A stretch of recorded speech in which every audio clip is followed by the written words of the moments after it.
Welcome once again to Breakfast Central. Now let's take the conversation to Southern Africa and see what some of the biggest stories there are.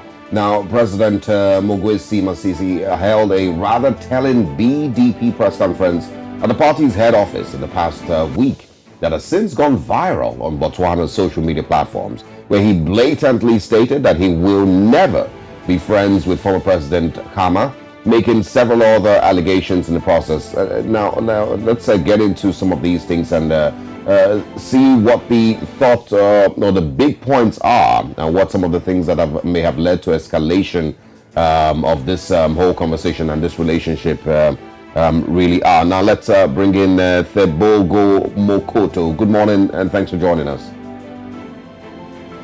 Good morning, how are you doing? We're fantastic this morning, and happy Muslim holidays to you too. Let's find out what's going on in Botswana. It seems like, you know, a break in relationship between these two persons. Yeah, well, you know, there's been an escalation of the conflict between the former president and the current president. That's Mr. Mokgweetsi Masisi. Now, what has happened is that at the press conference, these are his words. He mentioned that there will never be any form of friendship between him and the former president. He's said that in terms of reconciliation, contrary to what President or former President Khama said, the efforts for reconciliation have been hampered by the former president and his brother, that's Khama. So he pointed to reconciliation efforts as futile at this point.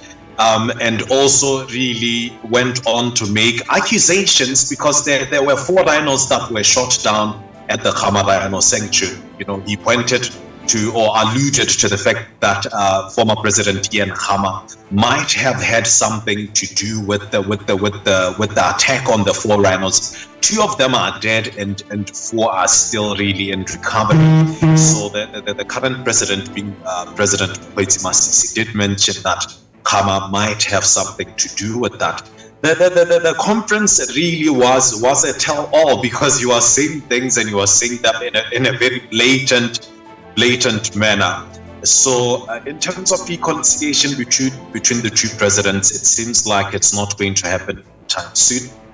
But that being said, it seems as though the 2 brothers, being Khama and Khama, are their own worst enemies, really, looking at the fact that now Khama has been suspended from parliament for, of course, failure to attend 2 consecutive parliamentary sittings. And we did see former President Khama at Eswatini King's birthday party just recently, the other day, in fact.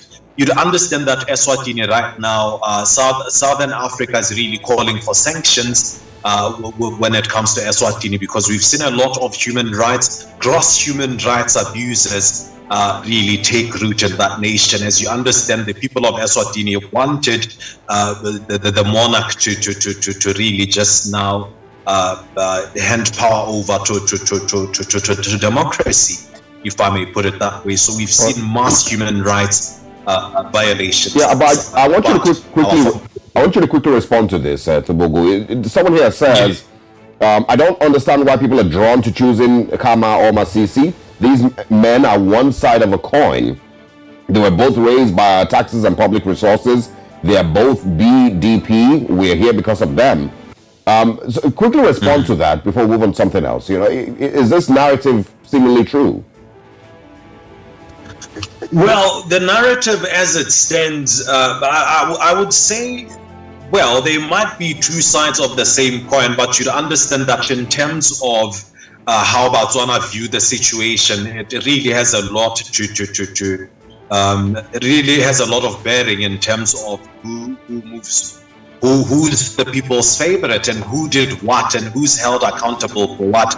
A lot of Botswana really had a lot of faith and hope in terms of President Mokgweetsi Masisi turning around the BDP. They're looking at them as individuals, and I think at this point it's really looking at them individually and taking them away from the party. Of course, both of them have issues that we can point out, But currently the feud, of course, is looked at as something that's denting Botswana's democratic position in terms of the global outlook. We understand that Botswana is really known for its democracy. So now the problem right now with this feud and us seeming to be choosing one or the other is that we're trying to figure out who is wrong so that mitigation efforts can take effect. And we're trying to decide who's really hampering mitigation efforts. So that's why it seems like we're picking one over the other. They are, of course, two sides of the same coin. But in terms of this particular conflict, one has to stand above the other or below. All right, let's take a look at another very worrying or very, very displeased statement being made concerning AFCON. Now, Botswana and Namibia forged a memorandum of understanding. The Namibian government has since terminated the agreement. Yes, terminated it. Now, that was aimed at the two countries jointly hosting the AFCON Championship. Can you bring us up to speed on what's happening? What are the reasons why Namibia suddenly pulled off? And how are people reacting to this? Well, Joe, I'll have you know that a lot of people, well, there's been mixed reactions. Namibia has, of course, advanced very strong reasons as to why they're pulling out of the MOU. They did mention, of course, an 8.4 Namibian dollar billion, 8.4 billion, 4.8 billion rather, Namibian dollars bill that is associated with them upgrading their sporting facilities as one reason. They've also pointed to abject drought as one other reason. They've mentioned that the people of Namibia actually face catastrophic outcomes if funds are not immediately directed towards drought mitigation.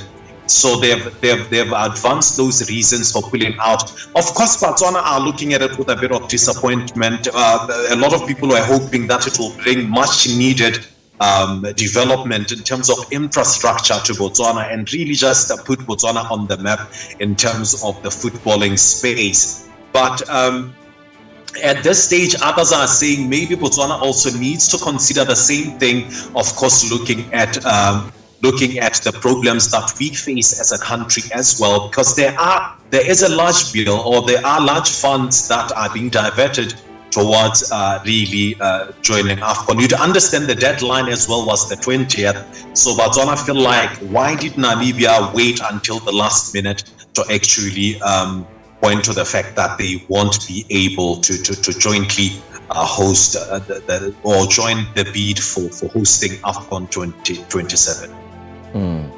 Very, very tough one, by the way. Anyway, I want to say thank you so much, Tebogo Makoto, for joining us and giving us the Southern Africa Roundup. We look forward to be with you again on Friday, and hopefully we'll get an update concerning what we just talked about. Absolutely. Thank you very much. Enjoy the rest of your morning, guys. And you too.